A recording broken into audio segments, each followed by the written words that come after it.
once we understand how the nervous system works, when our child suddenly switches, what we can think is vulnerable red pathway. This child is not feeling sturdy in their body. They're feeling extremely vulnerable, and they need heaps of patience from us. And then we need to attend to what their body needs. Living a healthy, balanced life is no small feat, especially when you're a mom. With meals to cook, laundry to load, work to do, and humans to raise, it can be easy to feel like we're in an on-again, off-again relationship with healthy living. But it doesn't have to feel this way. I believe living a healthy life has become way too complicated. What we need isn't a new plan or program telling us what to eat or how to live. We need simple, uncomplicated routines and information that's going to help us live our best, most beautiful life without rules and restrictions. Join me, Kristin Dovbniak, holistic health coach, certified intuitive eating counselor, and mama of two, for weekly conversations on what it means to live a healthy, balanced life, uncomplicate eating, and simplify in every area of mom life. Hey friends, welcome back to the Healthy Balanced Mama podcast. I'm Kris Dovbniak, your host, and I am so incredibly thrilled about today's guest episode. I love learning from every single guest that comes across my microphone for this podcast, but every so often there is a guest that is so personally helpful to me. I just get giddy. I know that many of you have really enjoyed the varying topics we've had on the podcast over the past several years, but a lot of you want to learn more about parenting. And I know one of the toughest parts of parenting, at least for me, and I'm sure many of you will also feel the same, is dealing with our kiddos' behaviors, especially when our kids' behaviors might feel unexpected. They might be frustrating. We might feel like we've tried everything in the book and we're just reaching for another book and nothing is quite working. And that is why I'm so excited to introduce you to today's guest, Dr. Mona Delahook, PhD. She is a licensed clinical psychologist with more than 30 years of experience caring for children and their families. She is a senior faculty member of the Perfectum Foundation and a member of the American Psychological Association. She's the author of Beyond Behaviors, Using Brain Science and Compassion to Understand and Solve Children's Behavioral Challenges, and is a frequent speaker, trainer, and consultant to parents, organizations, schools, and public agencies. In today's episode, we talk about brain-body parenting. Based on Dr. Mona's new book, we talk about our nervous system and how learning about our nervous system is so essential to helping our kids learn to self-regulate, how important it is to model behavior for our kids, how we can co-regulate with our kids and help our kids come into a more peaceful place when it comes to their behavior. She talks about the 3 emotional pathways that we go through as humans, both adults and children, and how we can help our kids get into the green more. So get into that place of peace and calm and positivity more often than not. I know that we talk about this in the episode. The last couple of years have been so incredibly difficult for us as parents, and they've also been so incredibly difficult for our children. And many of us are dealing with kids who might be experiencing big emotions in ways that they might not have before. And we might feel like we're at a loss of how to deal with them. Or maybe it's not just the last couple of years. Maybe it's our children's whole lives. We feel like we've tried everything. I know that this episode is going to have something for every single parent to help you feel like a more calm and confident parent yourself, to help you learn how to manage your kiddos' behaviors in a way that feels natural and that it's focused on connection instead of reading just more books and more star charts, though I do think that you should read Dr. Mona's book because it is fantastic. Today's interview is going to be a great primer on brain-body parenting. She gave so much incredible advice. I can't wait for you to listen in. So without further ado, here is my interview with Dr. Mona Delahook. Welcome, Mona. I am so excited to have you on the Healthy Balanced Mama podcast today. Oh, thanks, Kris. I'm so excited to talk to you today. I know that our conversation is going to be so great. I love talking parenting. I love your strategies for parenting. So I am really excited to chat all things behavior and our kiddos. But before we jump in, I love to do a fun little icebreaker. And it's my favorite thing to ask authors. What are you reading these days? Okay. I am reading, well, it's a great question. My leisure reading is science reading. So the book I'm reading right now, and I'm reading it kind of over and over again, is called How Emotions Are Made by Lisa Feldman Barrett. And cool. It's about the science of emotions and how humans come to form emotions and what's the etiology, or what do they mean? Like, what are emotions? So that's on my bedstand. But I do have some novels on my Kindle, but I have to say I'm kind of a science nerd.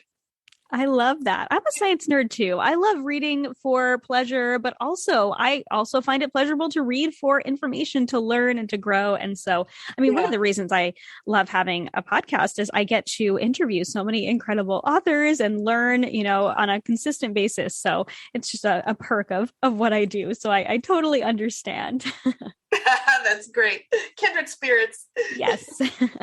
So I would love to just dive right in and have you start by just sharing with my listeners a little bit about where your passion for children's behaviors and helping parents with them sort of came from. What inspired you to make this the center of your work as a psychologist? Yeah. Well, two things. One is that I have always been interested in human behaviors. Ever since I was a little kid, I was like looking at people going, why are they doing that? Asking so many questions, curiosity. And once I found out that there's actually a profession where you can study human behaviors, I'm like, sign me up. So I kind of always have been interested in like, what makes us tick as humans? What goes on? So, anyway, it was kind of arrogance, I think, really, after I got my PhD and I understood everything about humans, I thought, then like 8 years later, I became a mom. So I practiced and I was, I was a professional before I became a mom. And I happened to have a kiddo who was premature and who struggled a lot in her body. And yet the emotional tools of psychology that I had didn't help me bridge the gap. I was like, what is happening here? And I didn't get a lot of help. And this was quite, a while ago. She's an adult now, but I didn't get a lot of help from the pediatricians whom I love, but no one could really help me bridge this gap. So I decided to specialize in infant and toddler mental health. There is, believe it or not, there's a field called that. And it took about 5 years of postgraduate training. And I learned all about infant and toddler development. But most importantly, I learned about the importance of our whole nervous system, of the body's impact on our brain. And it opened up a whole new way of looking at parenting, but also in my practice, a whole new way of helping parents understand their children's challenging behaviors, which is my specialty. Oh my gosh, so cool. And I think that as parents, like the vast majority of my listeners, this is the Healthy Balanced Mama podcast. So the vast majority of them are moms, they are parents. And so I think that most of us can relate to this feeling of frustration or struggling with our kids' behaviors at some point in time. I shared with you before we officially started recording that we've got one kiddo right now who's kind of, bringing us through it. And I was like, I can't wait for this conversation and to read your book because, I'll take all the advice I can get. And I think sometimes just behavior that either feels unmanageable or just unexpected, right? We know kids are their own unique selves, but sometimes it's like, okay, I didn't expect this. So how do I deal with this? And I know that something that you talk about is that we might reach for that technique or that strategy that we might have heard from a friend or read in a parenting book and get frustrated when they don't work. And we oftentimes only have this kind of toolbox of tools and we just keep trying the same things over and over again. And they might not work for our unique kids. So your work is really centered around the fact that most parenting techniques address the behavior, but not the child. So I would love for you to kind of share the importance of personalizing our parenting and why you kind of focus on the children themselves when it comes to managing behaviors. Oh, yeah. Thank you. That's, I think that's one of the main, this is one of the main areas where I think we can help parents more. We, meaning like even my field, is that there are general good parenting strategies, right? We pretty much know that positive parenting is really important for children, and attachment is important, and respect is important. So there are these really wonderful generic principles. And even sometimes we try what sound like amazing scripts, like parenting scripts, like this is what you say when your child does this. But if you've ever had a script fall short, or if you've ever like, oh man, I'm trying everything in the freaking book and it's not working. My kid's still out of control. They're still thrashing around, or they're shutting down. It's not because you're not doing it right, because we have to be so gentle on ourselves, Chris, especially right now.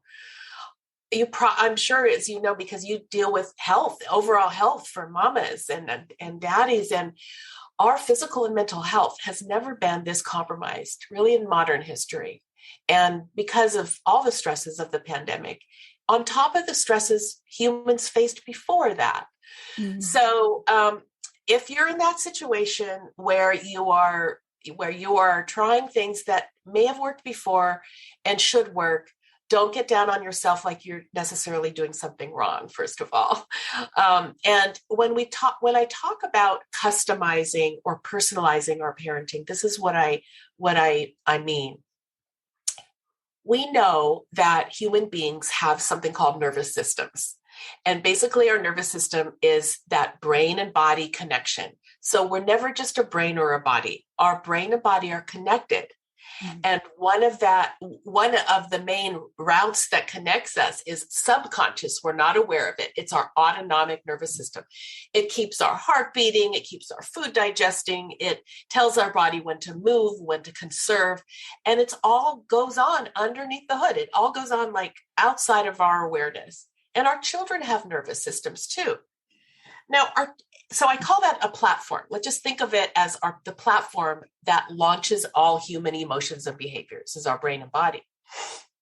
The state of our platform, and when I say the state of, I mean how calm we are, how agitated we are, how checked in or checked out we are.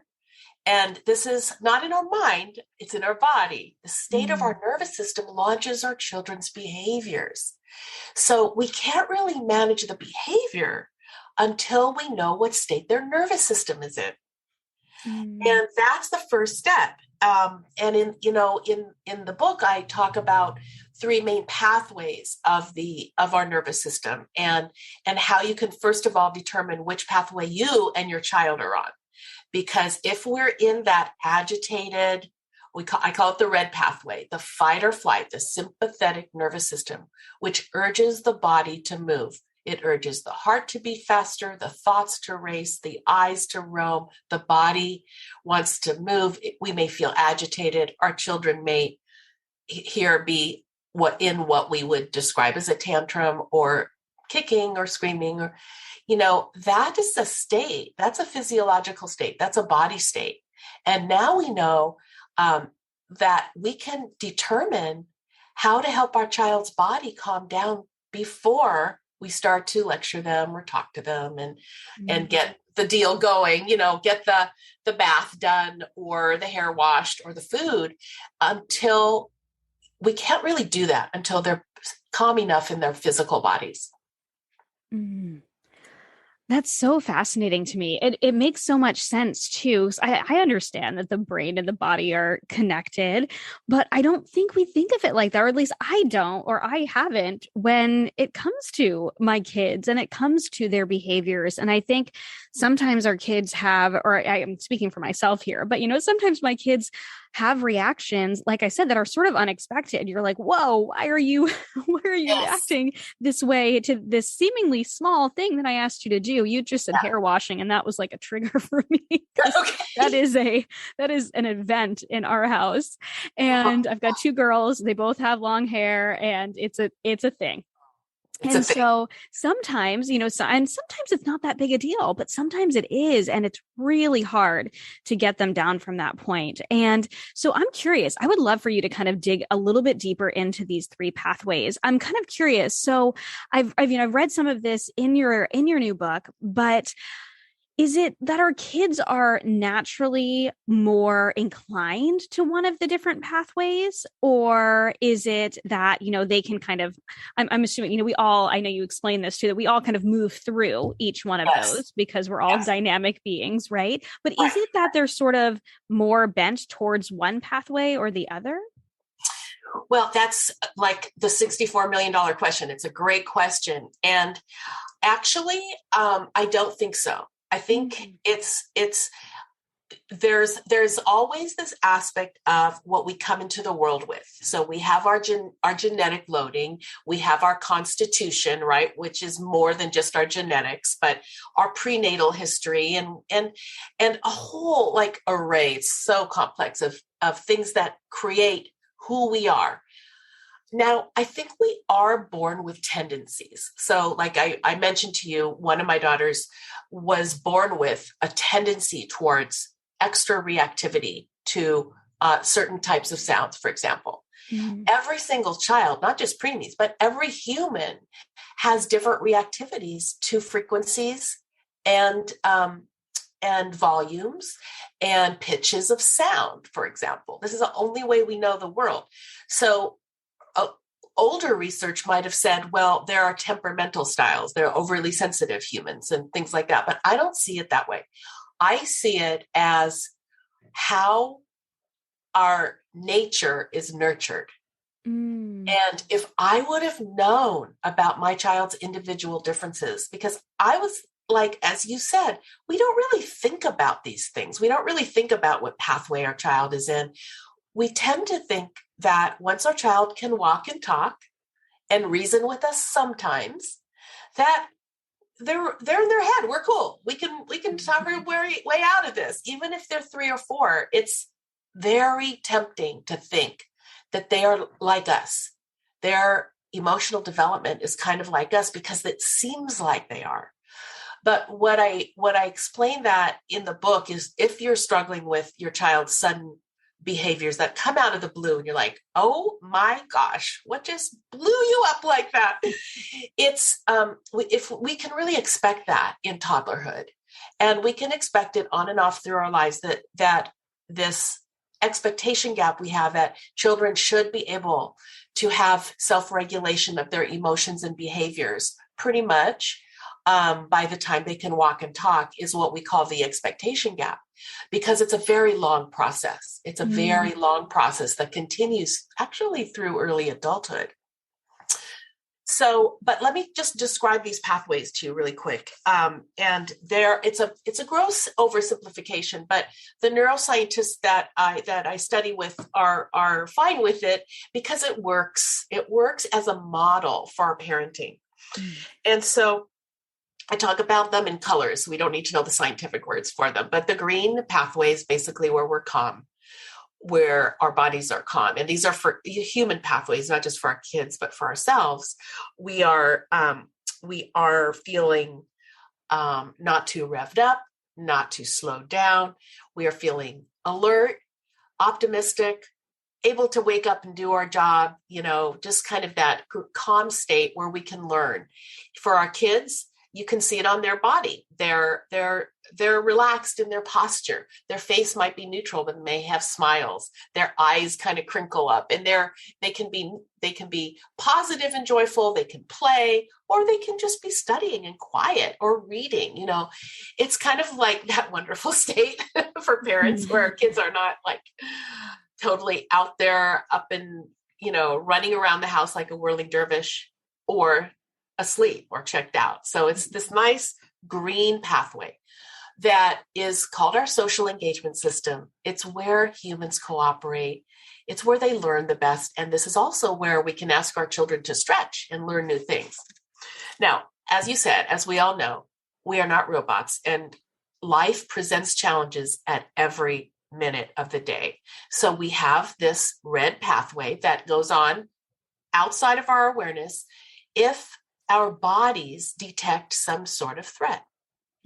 So again, it's not in our conscious awareness. It could be, but for our children, oftentimes it could be outside of their awareness that all of a sudden you will see the main feature you'll see is your child is moving.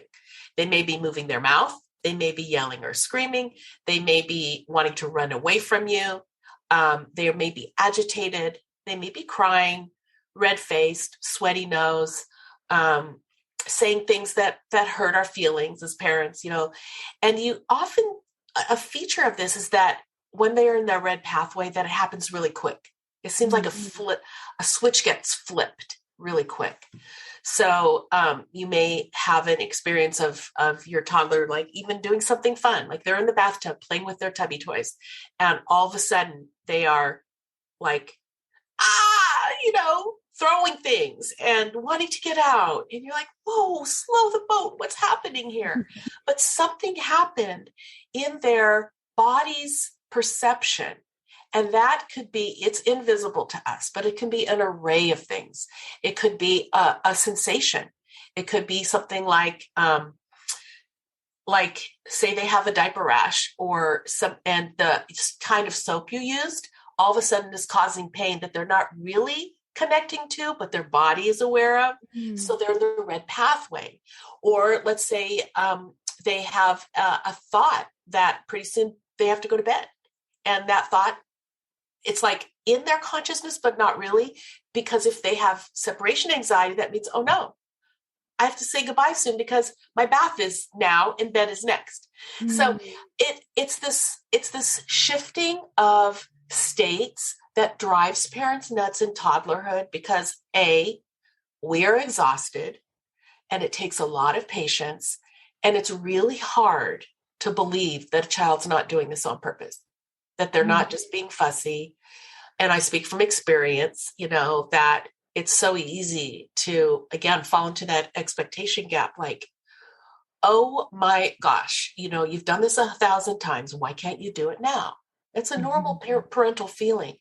But once we understand how the nervous system works, when our child suddenly switches, what we can think is vulnerable red pathway. This child is not feeling sturdy in their body. They're feeling extremely vulnerable, and they need heaps of patience from us. And then we need to attend to what their body needs. Sometimes it's sleep. Sometimes they are just done. If you have a 3 or 4-year-old or toddler or 2-year-old, you know this. Towards the end of the day, some little thing starts to really bother them. And earlier on in the day, it was fine because their thresholds are gone. Their body budget is shot. And we need to be super patient and transition to bed or whatever that need is. If they're thirsty, hungry, if they're emotionally scared, we go to that need, and that's how we customize our parenting. So that's the red pathway. And then finally, the blue is where a child is actually not using a lot of movement. They're decreasing their movement. So this we find really, I think, in more extreme situations where the nervous system is under trauma or extended stress, where children check out, they don't want to play. They may appear like to be sad or depressed, like they're not moving. They're kind of looking through you rather than at you. And I want to emphasize that these states, again, we all can check out momentarily or for a few minutes or an hour, right? I'm talking about when we want to be concerned is if your child is in this blue disconnected state for weeks or months. That's when we want to really say, talk to her pediatrician about it, seek out some advice from a child specialist. But most of you will have children who cycle through these throughout the day. And we can expect them because we're humans. Our nervous system takes care of us. And the way our culture is set up is that we're so judgmental of behaviors, and we don't have to be afraid of them. As parents, we feel judged so much of the time. Like in public, we're always feeling judged as parents. And we're also really hard on ourselves. So I think once we take a step back, and I know for me, it really helped. It helped me not personalize my daughter's behaviors once I understood that she did have these swings that were her body compelling her to move in certain ways. And it wasn't about me or our relationship. It was about her struggling to feel better. Yeah, I really love that notion of expecting that we are going to cycle through these different pathways, expecting that our kids are going to cycle through these, and really normalizing that. Because I think like you just said it almost feels like a deep breath for me to go, okay, well, it's normal. We are humans. We do I cycle through emotions. My kids are going to cycle through emotions. It can kind of take away some of that guilt for, okay, our kids are acting out when we're in the grocery store or at the playground. They're upset because they don't want to leave or something like that. Like, these are normal behaviors that they're going to go through. But then as parents, we can kind of help them through that. So I would love to kind of dive into maybe some strategies for what can we do? I think any of the parents who are listening who have a child who, goes into that red zone and feels like that switch flipped, like one of my children, very much that it feels like that switch flips, and I oftentimes can't pinpoint immediately. It takes me a while, and sometimes not at all, to figure out, okay, why did this happen? So what can we do in those situations? Yeah. Sometimes we will not know. Sometimes it's impossible, right? And they won't be able to tell us, and it'll be a mystery. But I think the soothing part, like you just said, is expecting those things. And here's the deal. Self-regulation, which basically means that ability to control my emotions and behaviors. And if you have more than one child, you'll probably notice differences in their abilities for self-regulation. That is science's mystery still.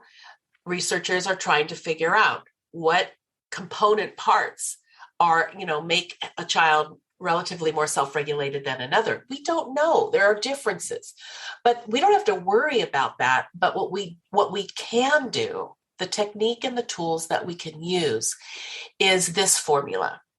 We know for sure that something called co-regulation, sharing our own calm state with our child's reactive emotional state, is the process that nurtures and builds self-regulation. So the tough part is that when our children are tricky and activated, like my daughter was, I kind of pulled away from her sometimes because I didn't know what to expect. And so our more volatile kiddos are actually the ones who are least self-regulated, and parents have the fewest tools to manage, because we will get things like from the preschool saying, oh, Johnny threw a toy again and it chucked someone in the head and we need to talk. And your heart goes like, oh no, what's wrong with my child, right? Instead of, okay, that was a stress response. Let's look at that. His self-regulation is still under development. So what can we do to help him be more regulated? So I think one before we think about those exact tools is, number one, self-compassion for ourselves, and understanding that our culture, your in-laws, your pediatrician, your preschool teacher, if your child is highly reactive and not well self-regulated, you might go on the internet and read scary things. You might think, oh no, did they inherit, great Aunt Edna's volatile personality. Our minds go to all these like, what's going on here? But all you really have to do is say, my child is still on the road to self-regulation. Mm-hmm. So the first thing we want to do is be gentle on ourselves and realize that we are the most important tool, us and the caregivers of the child. So the child's, daycare or preschool staff, you, your partner, your nanny, whoever is with your child during the day.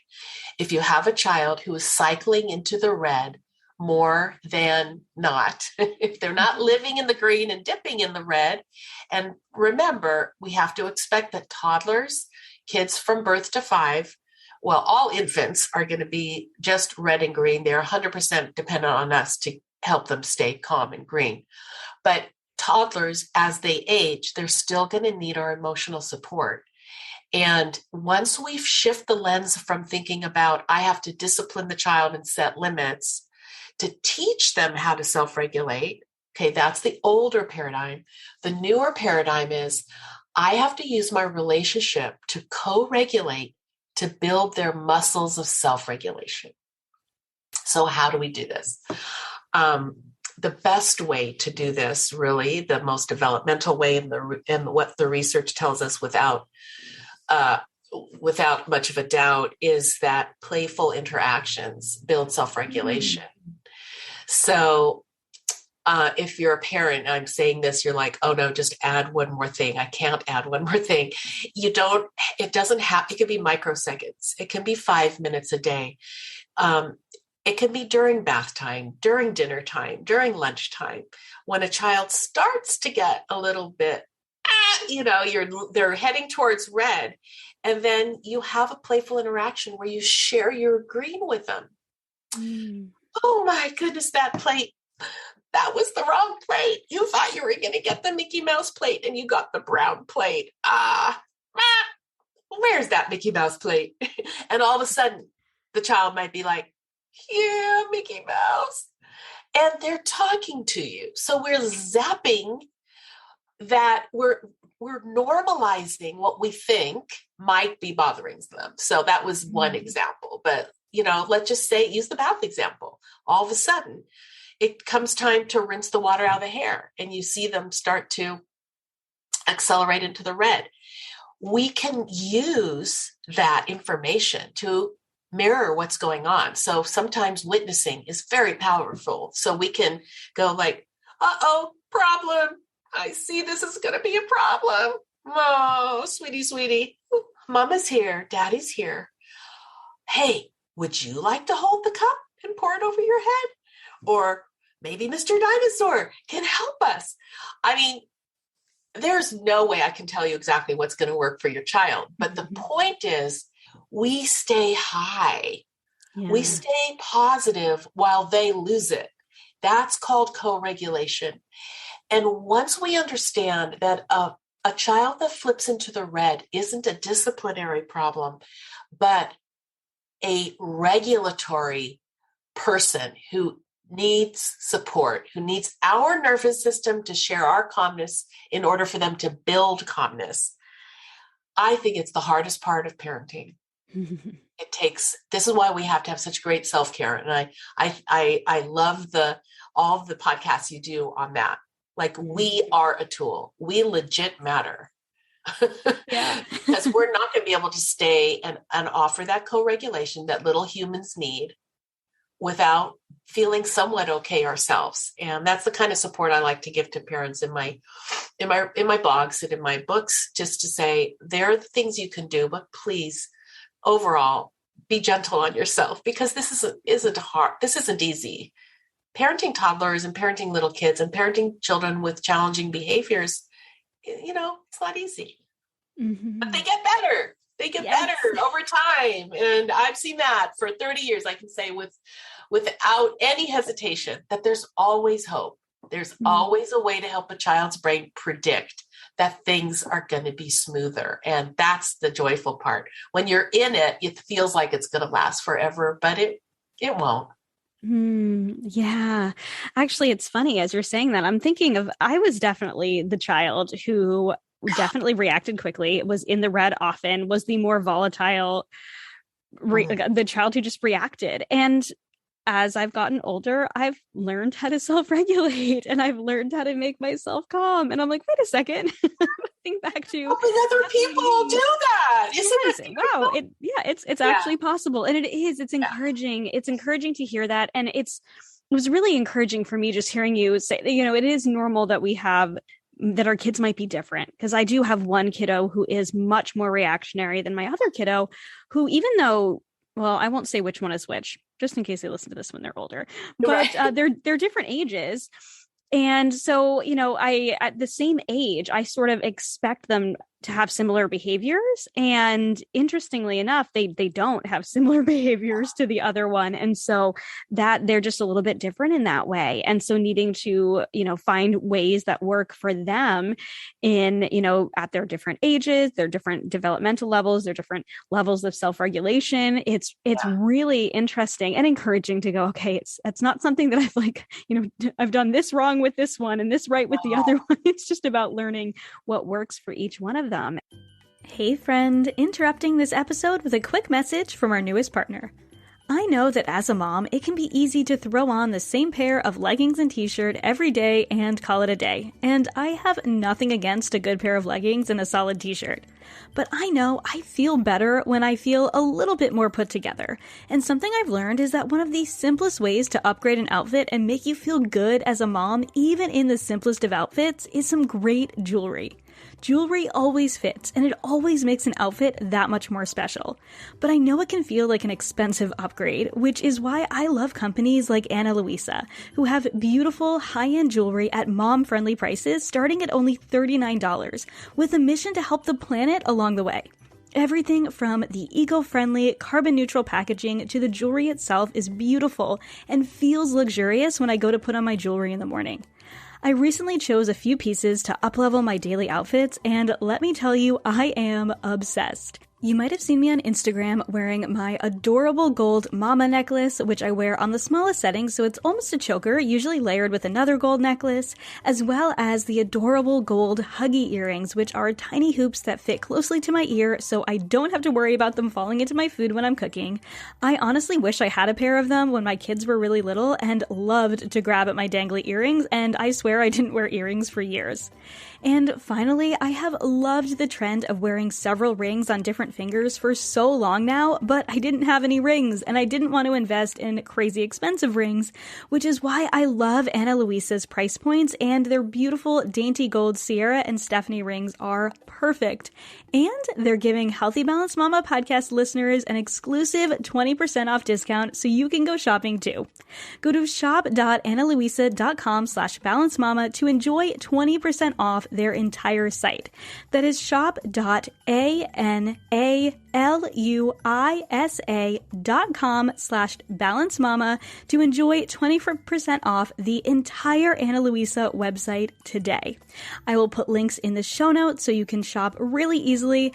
You guys, this sale is too good to be true. 20% off is an incredible sale on top of their already awesome prices, and it won't last long. So head to shop.analuisa.com/balancemama. Now, back to the show. That's right. And know you're doing the best job you can.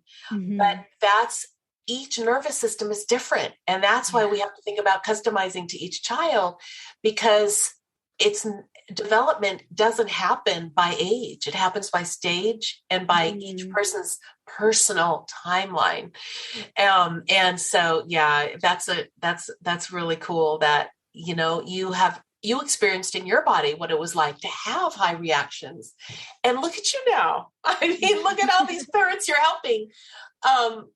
It's beautiful. It's, the stakes are so high as parents. And it is, again, I've seen, if your child has had more red pathway behaviors in the last year or two, that also, I think we have to figure in the cost of the pandemic to parents and children. So, you're not alone, and hopefully things are getting better. Yes. with that. So I noticed, I think, just with a lot of changes with my kids. I have one kiddo who just seems to naturally deal better with shifting, yeah. Changes and, in school, out of school, seeing friends, not seeing friends, all of that, is can be really difficult. And I imagine, I didn't have to go through that as a child. I can imagine how difficult that is. It's difficult for me as an adult trying to manage work and home and kids and, trying to take care of my kids while I'm also trying to take care of the other things. And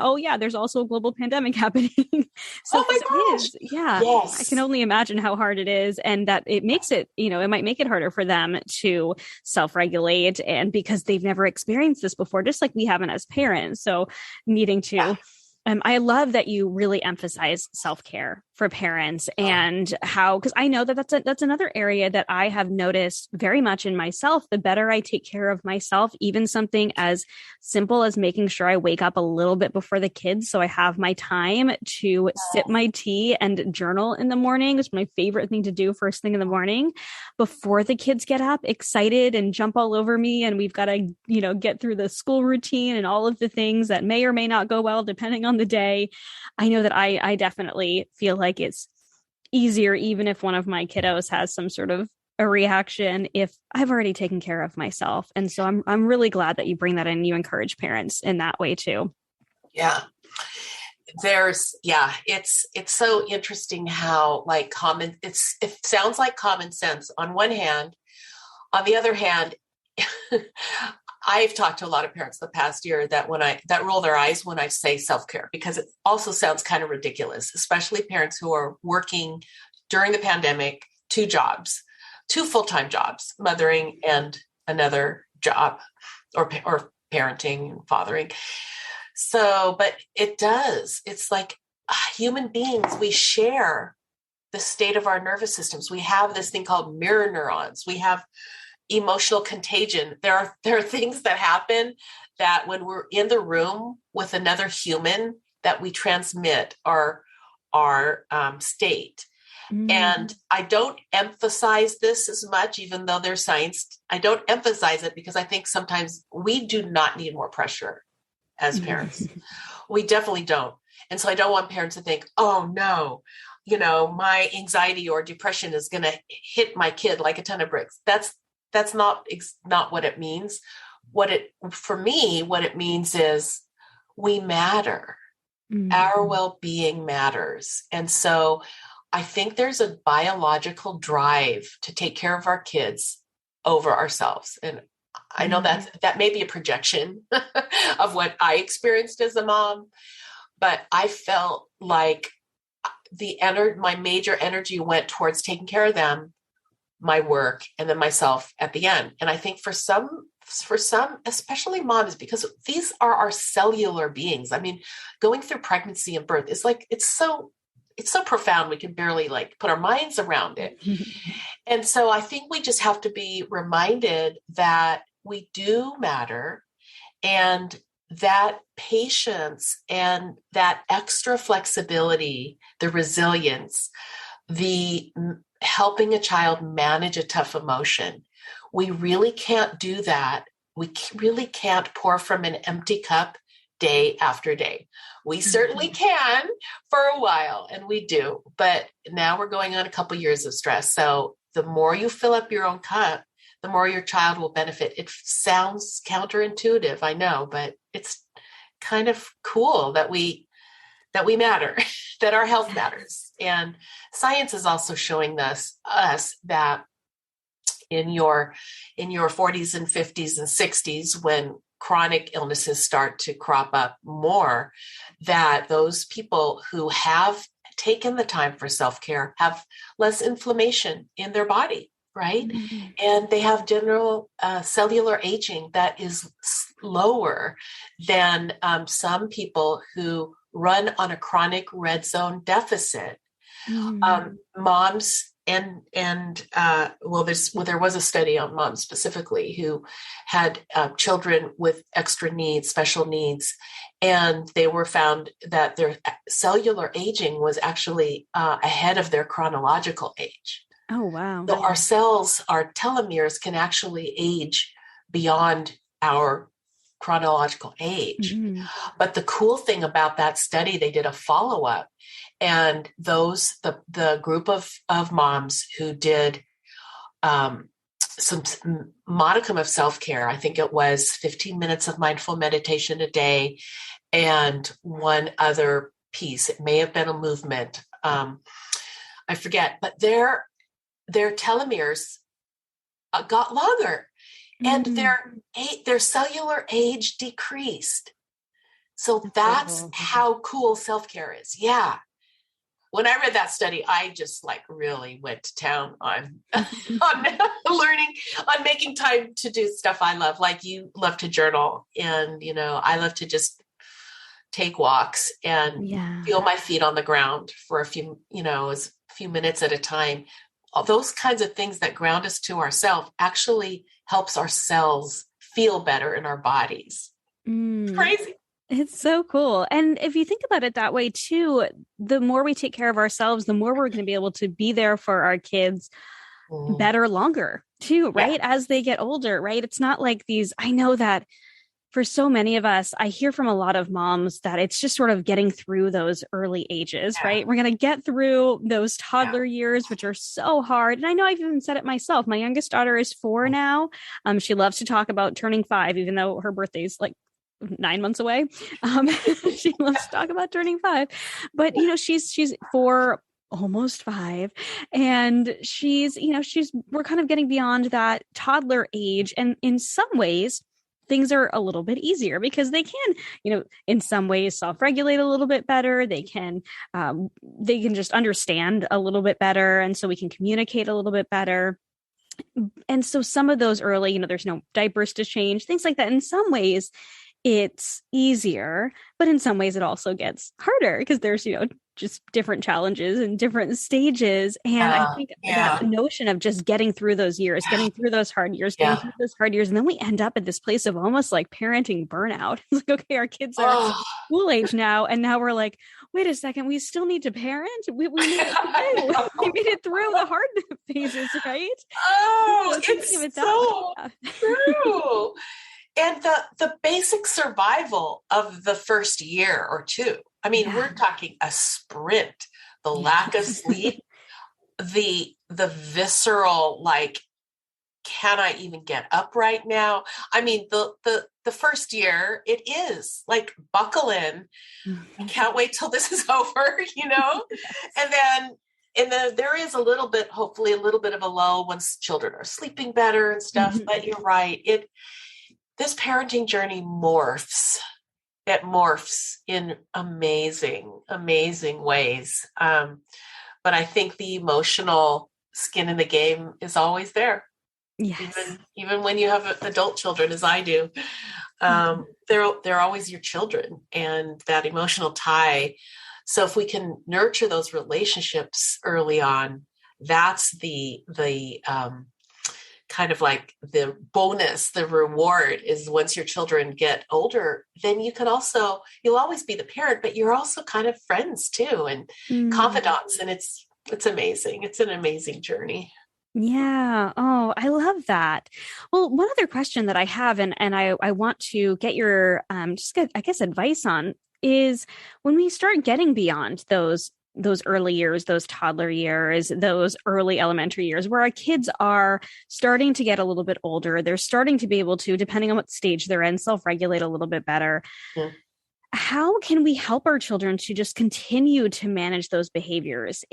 Or if we have kids who are a little bit older too, our moms who might be listening who are like, but my kiddo's 12 and they're still struggling. And I know you said that it's not about age, it's about stage. Yeah. So how can we kind of because obviously parenting a toddler is different than parenting a teenager. So I guess how can we help them as they grow? How can we help them to continue to manage their behaviors in a positive way? In a positive way. Yeah. That's kind of the fun part to me, that as they grow in their developmental abilities and their abilities to do something that is so profound in human beings, and that is recognize and be aware of what's happening inside my body, and then name it or have an ability to actually use a word or a phrase to identify what's going on. And that, as our children get older, to both age-wise and developmentally, is kind of the fun part. That is where we can start to model for them when it happens to us. Mm-hmm. So if, for example, if you burn the casserole right before everyone's coming over for dinner, and you're all upset. It's like, oh no, look at this casserole's all burned. And you're going, okay, I'm going to model your heart. You might be in the red zone, but then you use your skills. Okay. What are the skills? The skills are, number one, awareness. Oh boy. Okay. My heart's beating fast. Guys, I'm freaking out a little bit, but now I'm thinking, okay, what are we going to do? Oh, hey, we have eggs and cheese. Can you help me whip up some eggs and cheese, and we'll make a really fun meal, like we'll have breakfast for dinner. Mm-hmm. And we model flexibility. We model that awareness of our state. And what I think is really important is to say, we don't have to say necessarily, I'm anxious right now, but it's so important to ground to our body. Something simple like, I can feel my heart beating fast. Mm-hmm. Is letting kids know, it's modeling for kids that our physiology, our bodies, are a signal to us of the fact that we need a little help. Sometimes our brains can give us help. Here's another example. You get some bad news, maybe from work or something like that. And when a human gets bad news, it's the best thing that we can do is connect with another human who cares for us. And so say your partner is there and your child witnesses you saying, sweetie, I got this bad news at work. Can I put my head on your shoulder? And they're like, oh yeah, let me hold you for a second. Life is hard sometimes. And that's what we want our kids to. When they have difficulties with self-regulation as they get older, what we want them to do is to develop a compassionate awareness that this ability to understand when we need help, ability to be able to say, instead of yelling and screaming or stomping up to their room and slamming the door really hard, where we want that 10-year-old or 13-year-old or 18-year-old to move to eventually is, hey, Mom, I am like really freaking out right now. Can I talk to you? Yeah. Can I? And that ability to say, hey, I realize I'm freaking out. That says that person is having some compassion for their body, because our bodies take the hit. Our heart starts beating faster. Our palms get sweaty. Our minds start moving to worst case scenarios. Those are the things that make humans' bodies move and slam doors and yell and scream and say hurtful things, is this sense of threat. So in my book, I kind of walk parents through how to help children develop emotional literacy, is what it's called. Yeah. And as you can imagine, it's a developmental process. It doesn't happen overnight. It happens over years. Mm-hmm. Yeah. Yeah. Oh, I love that. And it's just more, I guess, encouragement for us to work on ourselves as parents too. And so because we are that model, and I think it's both, it's both encouragement to work on ourselves, but also encouragement that there is so much that we can do. We can model this and we can help them as they get older. We can help them right now, whether they're little or they're older, and we can continue to help them as they get older with that modeling, with having them understand, how much their bodies are a signal and their bodies and their brains are connected. So, oh my gosh, I love. And we're there for them.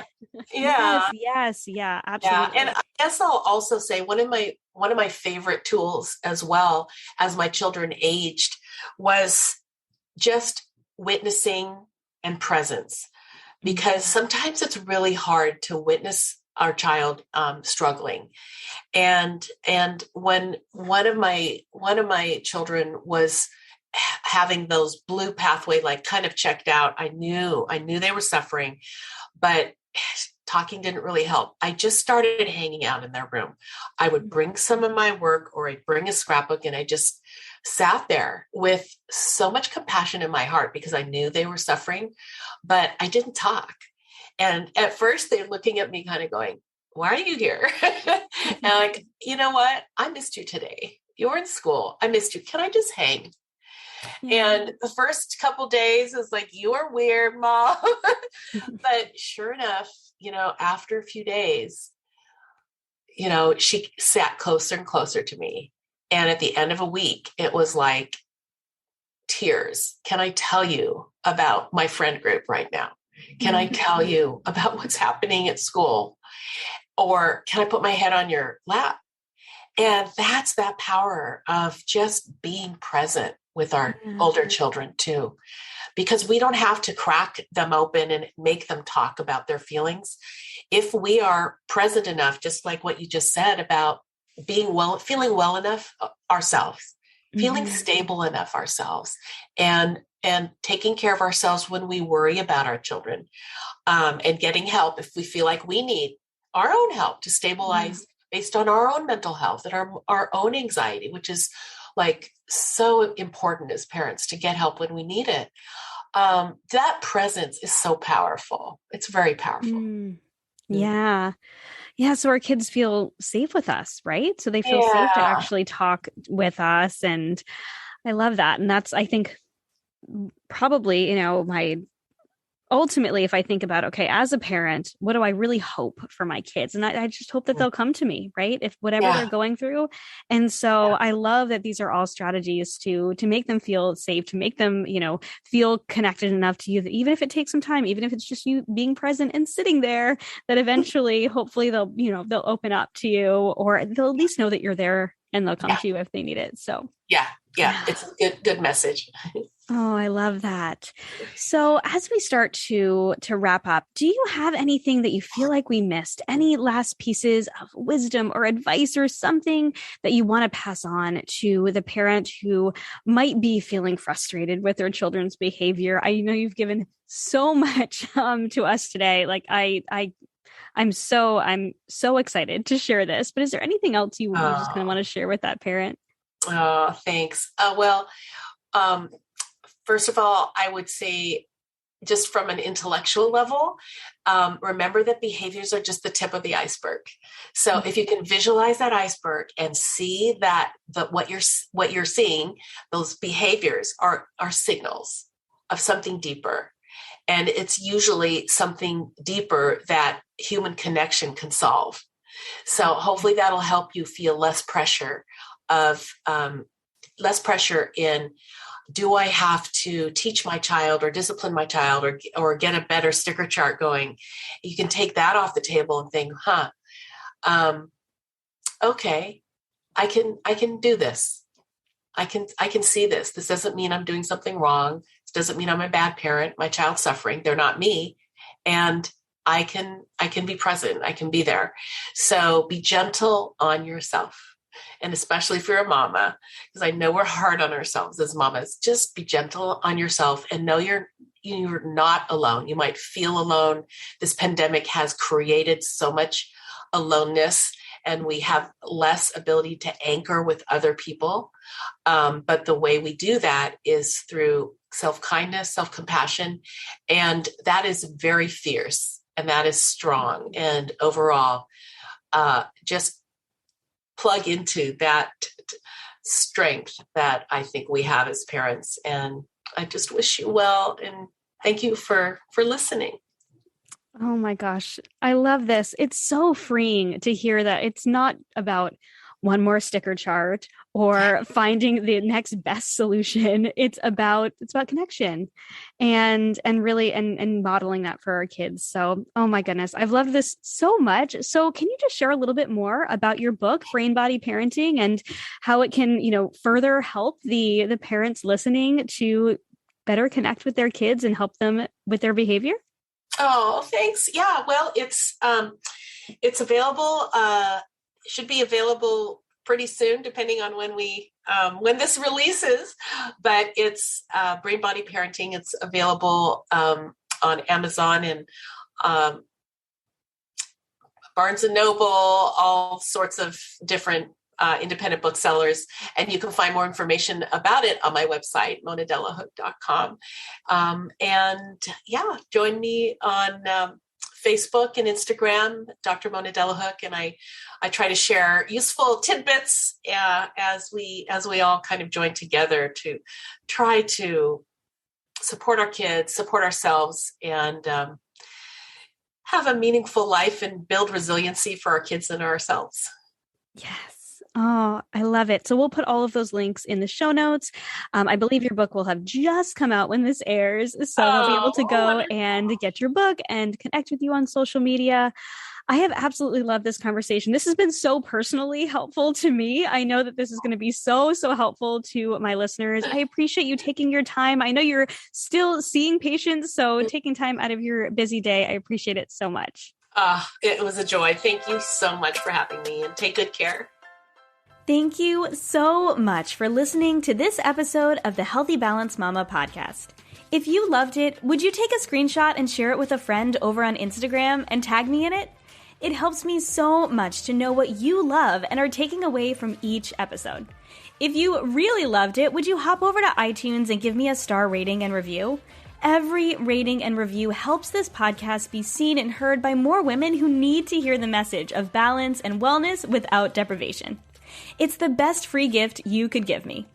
And as a reminder, the information and opinions on this podcast are meant for education and inspiration only and are not to be taken as medical advice, diagnosis, or treatment.